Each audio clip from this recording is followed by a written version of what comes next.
Okay, so we're going to, uh, you get to open your bag for the first time. Now, don't do it right now because, like I said Friday, let me do the demonstration, and then after that, then you can start things. But so I'm starting a pot, so I can go ahead and open my pot.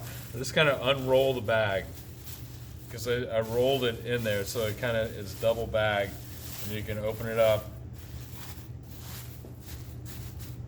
And then, so I'm going to take what I want out of it. Now, I can use my hand, or I can use a fishing line or something to open it up. Okay, so it's always neater if you have this, right? I can just cut some off, or I can just grab it, right? That's not so bad. I want to get just enough to what I'm working on. So we're doing pinch pots, and the idea for this assignment is to do 5 pinch pots that fit together to create one pot. Okay, so it's 5 to 1. So 5 parts for one pot. Now, I've got this clay that I'm going to make my first pinch pot. So I'm not going to leave this out while I'm working on one thing. So I'm just going to take this bag, roll it back over,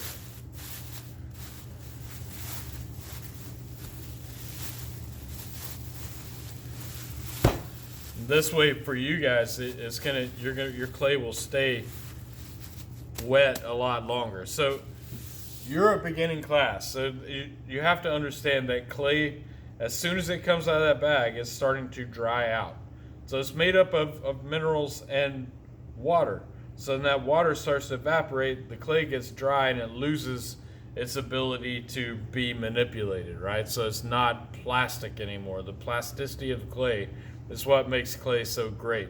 That's why we love clay. Now, you can see I just grabbed this, so there's definitely spaces between the clay. So I'm going to start this pinch pot by making a ball. So I'm just going to cup my hands, and I'm going to use some pressure when I do this, but I'm going to cup my hands, and I'm hitting it and rotating it at the same time, like I'm letting go with that hand. I can flip it around. So just rotate it around in your hand while you're doing this. You can switch sides. This does a couple of things, right? It gets it into the shape that I want to start with, and it also starts to compress the clay, right? And clay really works better when it's compressed. It likes that compression. So when it's like just out there and loose, like that's where clay cracks and stuff when it dries. But when it's nice and tight and compressed, it doesn't want to crack. Okay? It likes it being compressed. Right? So I'm tightening this up, and by doing this, I'm also like some air bubbles and stuff that get in there, like they're gonna bust and the clay's gonna get tighter. So an air bubble is basically just a gap. It's a space in between clay. Right, so you just want to get rid of them. Now you probably won't get rid of them all doing this, but eventually I'll teach you how to wedge clay, and that helps get rid of a lot of air bubbles. But this will do just fine for the pinch pot.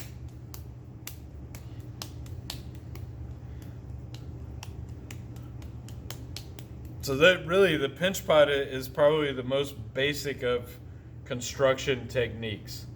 Right, this is probably one of the earliest ways to do it, but people still use it. So now I have a nice round ball, right? So that works out pretty good. Now, if I wanted a different shape, I would still want it relatively round, but it doesn't have to start with a ball. Like it could be kind of flat. I could drop it on the table, but I'm going to keep it in my hand because I'm going to be working this way, right? Rotating this as I go. So anyway, one of the earliest forms of making pots, right? You probably know as a kid, like when you grab some Play-Doh or something like that, you just started kind of mashing around with it. you're learning from all that. You're learning how to see with your fingers, right? And that doesn't mean like actually see, but you can feel the thickness, and your fingers and your brain are working together to figure out what's there. Okay, so thickness is important with pinch pots. Like, you don't want to leave them too thick, and it's important in making pottery in general. Like, pottery doesn't need to be super thick. Okay, so we want to the clay should, you know, be just thick enough to serve the function that it has, right, or what it's intended to do. But it also, if it's too thin, I wouldn't be able to put pieces together. So there has to be somewhere in between it. And kind of the magical number for you guys, just starting out, I say it would be 1/4 of an inch. So if you want to know what that is, look at a ruler and find out what 1/4 of an inch is. Basically, it's like that, right? You know, just 1/4 of an inch. Okay.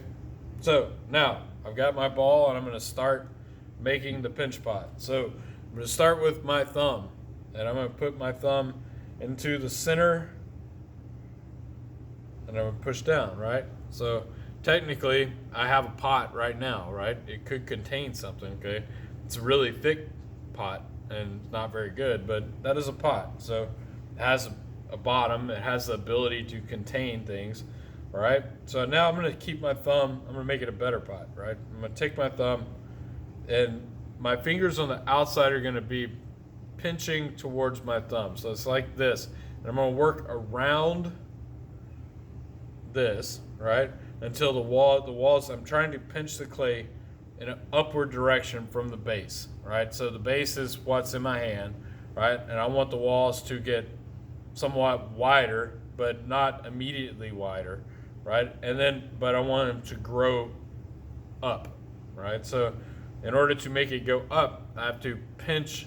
I'm kind of pulling with my fingers here.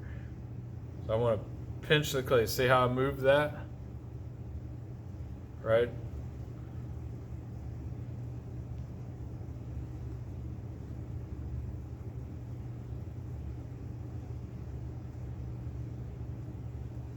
I'm mostly starting at the bottom, right? The base of it. This is where I'm starting. I'm working towards the rim of the pot.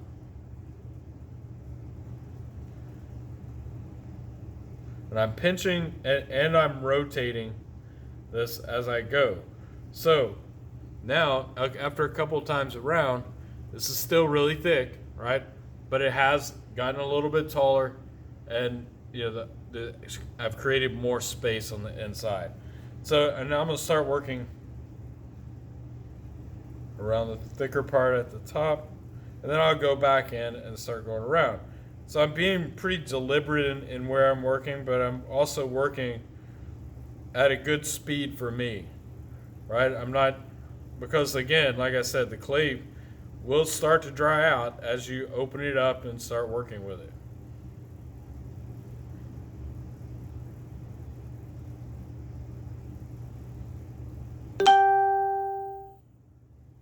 So, and also what I'm doing as I'm going around, I'm really feeling the walls of the clay. I want that to be even.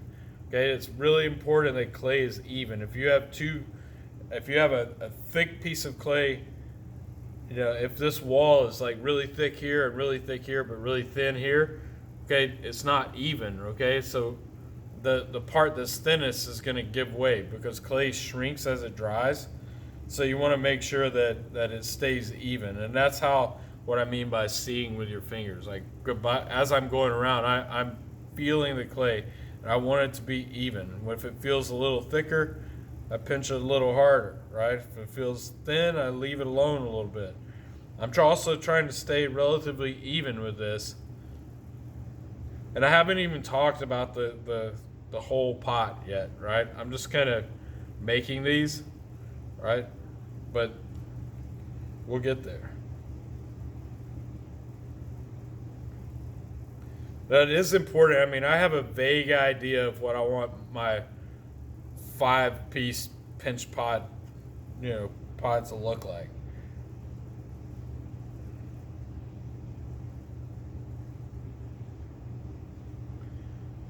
Now, you can also put your fingers on the inside. Now that this is wider, right, and taller, I can use my thumb on the outside. I can start to get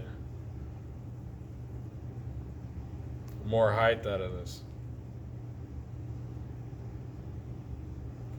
But, you know, like I said before, you certainly don't want to make this too thin because it won't support the next pot. And I'm leaving some here that at the bottom, so I know I'm going to end up cutting some away too.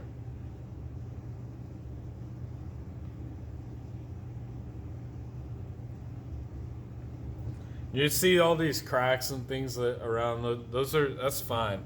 All that's going to get cleaned up. So I'm not worried about that, right? You know, even here, like this, I can smooth that out anytime I want, right? Right now I'm just moving the clay, getting it where I want it to be before I worry about, you know, the little things like that. So these things are important to clean up, and I'm not saying don't do it, but just don't get caught up in it right away, because, you know, ultimately your plan is to move this clay and get it into the shape that it needs to be as effectively as possible and as quickly as possible. Now, I'm going to stop with this one for now, and I'm going to put it down so you can see this. Right, my bottom is a little thick, right, and that's okay, but I can also now start to push down. I can make it wider at the base, and that's going to thin it out.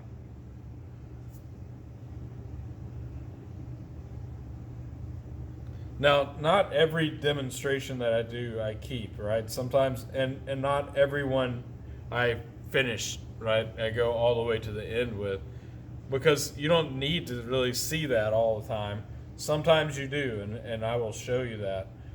This one I probably will finish mostly to the end, you know, because it is the first project that you're doing.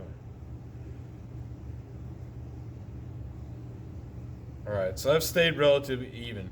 And the height of it is pretty even. It's not exact. That's okay. I can fix that. And it's also, this is a part, right? This is not a finished pot. Now, what I want to do, now that I've got this to this point, okay, I have an idea. The next one is going to be about the same as that one. Maybe a little narrower narrower at one end. So I'm going to change the shape of this pot. So this one is okay. I want to keep it as it is right now. Okay, so there are ways to do this. If I'm going to move on it and work on something else, if I leave this part out, it's going to start to get too dry. So I want to cover it up somehow. So easiest way to do it is just take, you know,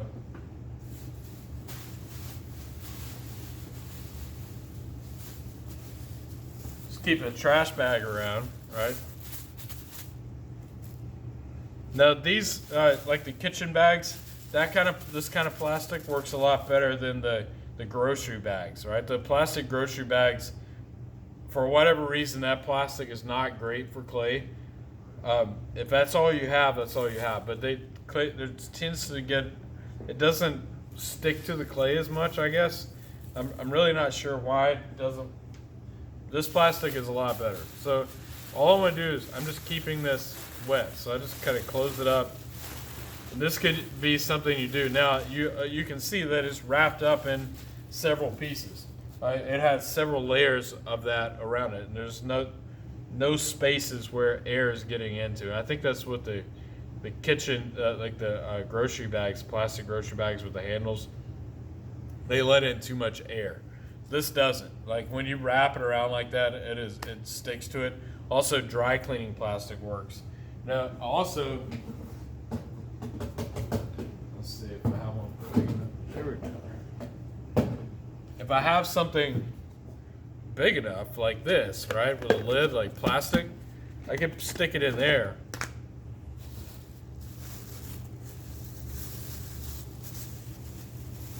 And if I'm going to leave it for a while, I could I wouldn't want to put too much a really wet sponge in there, but I could put a sponge in there. But there's not a lot of room for a sponge. But I could just put this in here, pop the lid on there, and set it aside. I could also just take this. Now this is it just for like the temporary, right? I can just take this, drop that on top, and keep working, right? Keeps the air off, but because my table is made of concrete, right, it's gonna start sucking away the wetness of the clay.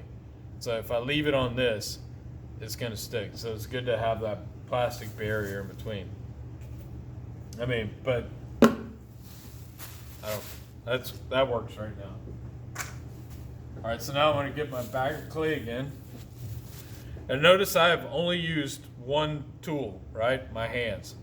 Okay, well, two hands.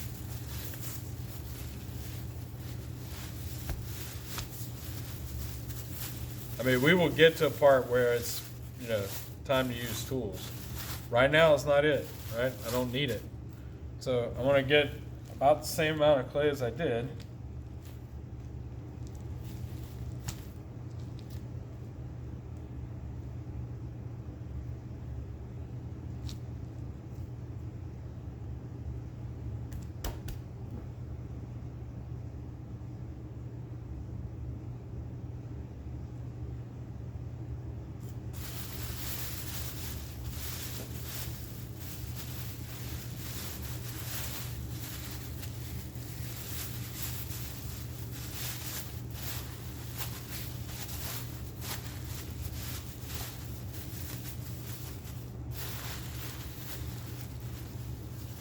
All right, wrap that up, and then go back to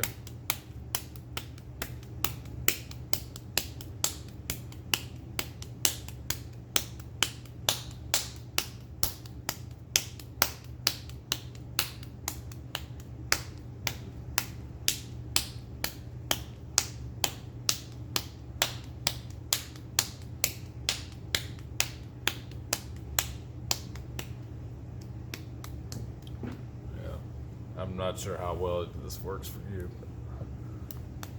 Now that I'm up here, when I'm down here, like I need to angle that, but you'll get it better in this video.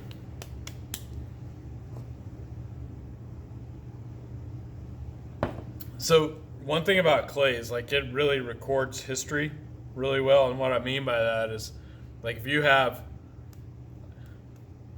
I just smacked it with my finger that has a ring on it, it'll leave marks, right? And if I walk away from that and let it dry, it's gonna stay there, okay? If I want it, whatever is on the clay, right, will stay there. So it is recording what you've done to it.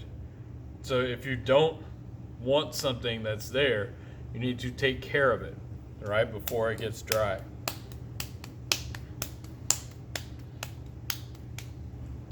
All right, so I think this one, I want to really try to make it a lot smaller at the bottom. The other one is a little wide at the bottom, right?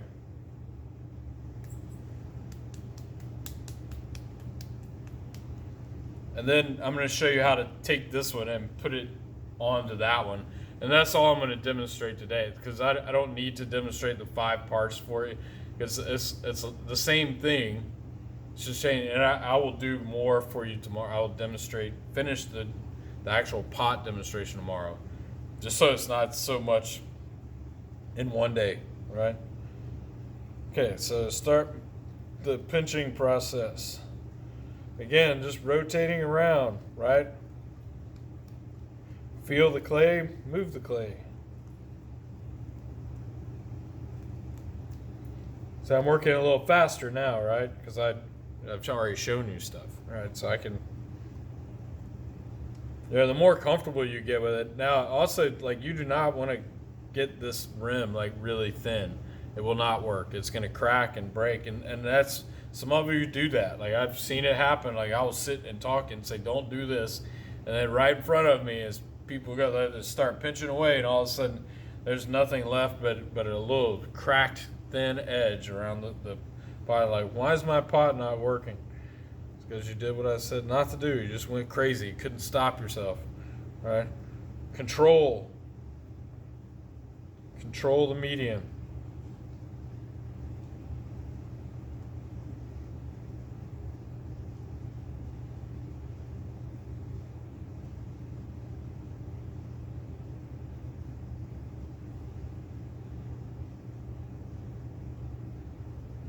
Okay, so also I didn't really talk about this, but you know, when you're making another part to fit something, like the diameter of it is important, right? Because you want it to fit, it needs to be the same diameter.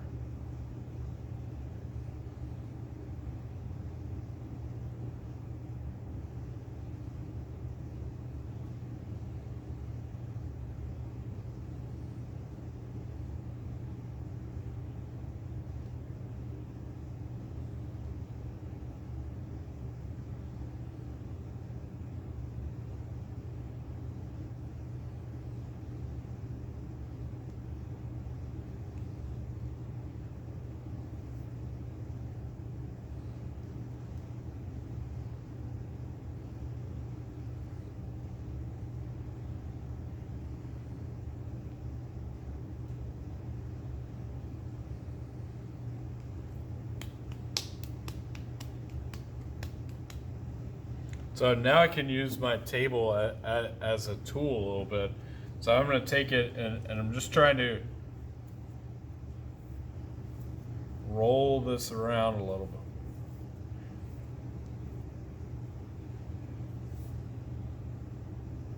So I've changed this to a much smaller diameter, right?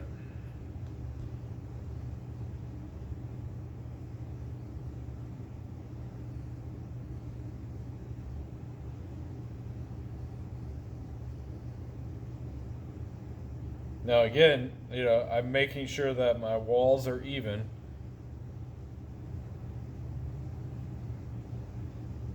And without cutting it in half, you know, the only way to tell is by feeling with your thumb and your forefingers, right? So I can pinch that a little bit. I can just put pressure. I'm not trying to move it. I can tell where there's a spot that's just a little bit thicker. Okay, so my form here is relatively even, right? I made that one faster than the other because I'm not talking as much. Now it's like I want to look at the two together.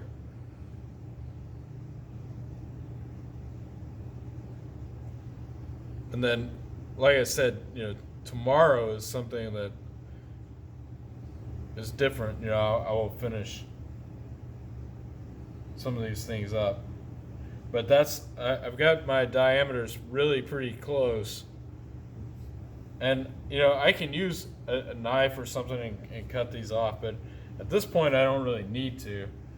I just want to put this together and kind of look at the overall form. Now, it may end up being that I turn it over, and I do that a lot, right? And I like that form a lot better. Okay, I can also change this one, the first one that I did. I just want to roll it around a little bit, and just to start to change the form. And I'm looking at, you know, the shoulder and the body of the pot. Like I'm looking for something that's more. It's you know, kind of oval in shape, but has some mass to it, right? It's like not completely oval. And this part doesn't matter unless it's, you know, the bottom, right? If it's the top, it really doesn't matter because I'm going to be cutting that out anyway, because, you know, it has to be hollow.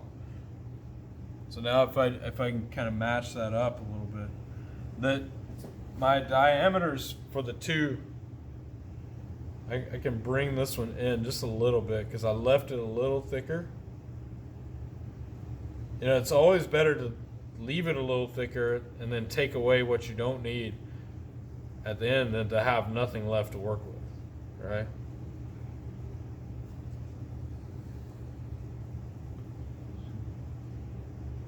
Yeah, that's about right. So once I start, you know, attaching this, I can make that seam disappear, okay?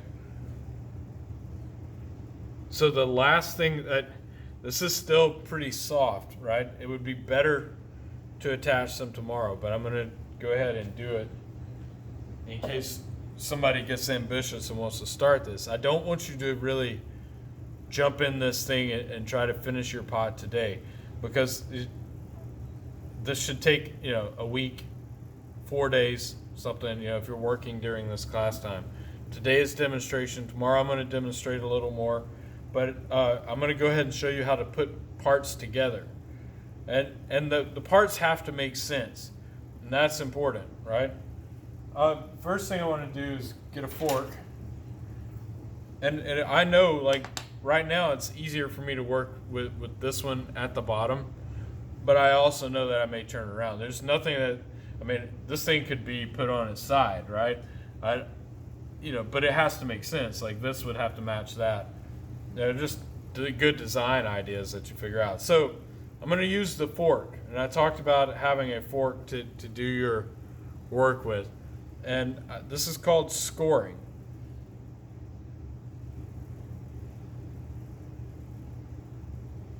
So I'm just roughing the surface up. That's why I said, like, some of these things don't really matter, like some of the little cracks on here, because I'm coming in here and scoring it anyway. And if I was going to cut it, it would be cut off anyway. So that's... All right, so I've roughed up the surface, right, with the fork. You can do a little cross-hatch pattern. I want to do it on both sides. The two pieces. So I've got anything that's going to be attached together, you have to do this, right? Do not skip this step. You may get away with it a couple of times, but eventually you will not. I promise. Okay, so now this was the first tool that was not attached to my body that I've used, right? A fork, right? Just to score that, score that clay together. So next thing I want to use is water. So I'm going to take just a little bit of water on my finger and work around where I just scored until it starts to change colors a little bit, right? You can see the clay has changed colors, right? Or just slightly, right? That's slip, and we talked about that a little bit last week. So slip is the watered down clay. So I'm just watering down the surface of it, right? Making slip out of the clay that's already there. So I've got scoring and I've got slipping. Those are two things that should stick in your brain forever. How do you attach two pieces of clay together? You score and slip, right? So now I've scored and slipped both pieces that are to be attached.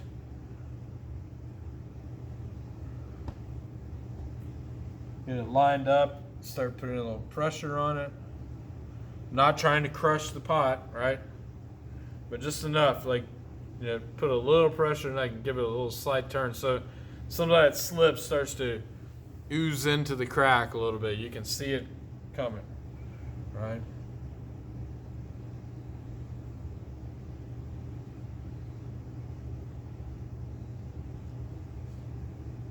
Like I said, this step would have been a lot better to do when this clay is a little bit drier. Right now it's really wet, and it's good. I know you're gonna feel like you can't do things, like you're gonna get impatient. Try not to, right? It's better to work when the clay wants you to work with it, right? Depending on what you have to do, sometimes you have to control the drying of the clay, right? You have to control it.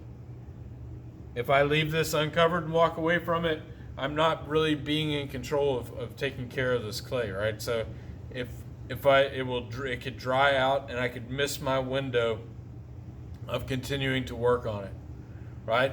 But if I cover it, then I am in control of how this clay dries, right? It is slowly drying eventually, but with plastic on it. But I'm checking it, so I'm paying attention to it. All right, so I've scored, slipped, and attached. Now there's things that I'll have to clean up tomorrow, because if I start pushing around on this clay, like pulling it into this seam, right? I'm kind of pulling clay from one side to the other, and you can work both sides of it. Now here's the thing, I'm altering the form if I have to push too hard, so I have to be careful. That's why it's better if this is a little bit stiffer, I can use more pressure and I can start to clean up this form a little bit more, and because now I'm losing what I want out of it.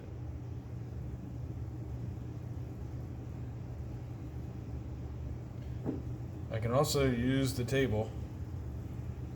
I don't recommend you using your table unless you have it covered. Now, any table you're working on, use a piece of newspaper or something, right?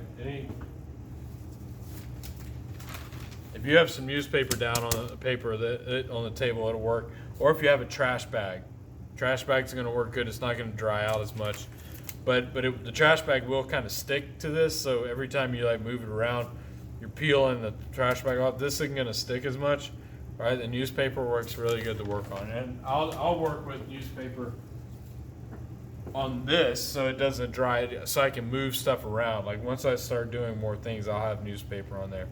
All right, so I'm going to stop the demonstration here, because that's, it's a lot, but I can't do anything else to this, right? So if I can't do anything else to it, it's not beneficial for you to see it just kind of fall apart, right? I want to be able to finish this, and I will finish it in front of you, right? I'm not going to work on it outside. I may make a few parts, before tomorrow, or I may not, right? I may make them in front of you. And not all, tomorrow I may not video much of this. I mean, I may do it. I don't know. We'll see how it goes. But you really, if you're thinking about a pot, and I prefer you not really start on this today. I prefer you start on it after you have a better idea of what your pot is going to look like. So I have an idea in my head, right? I haven't drawn it out, but it's always a good idea for you guys, no matter, and that's why we worked all last week with drawing. It's draw some pots out, so you have an idea of what you're working for, right? Like what kind of shape or what kind of form is this going to turn into, right? If you're just randomly sticking things on there, it may work, right? But it may not. You have a higher rate of success if you have an idea of the form of the pot that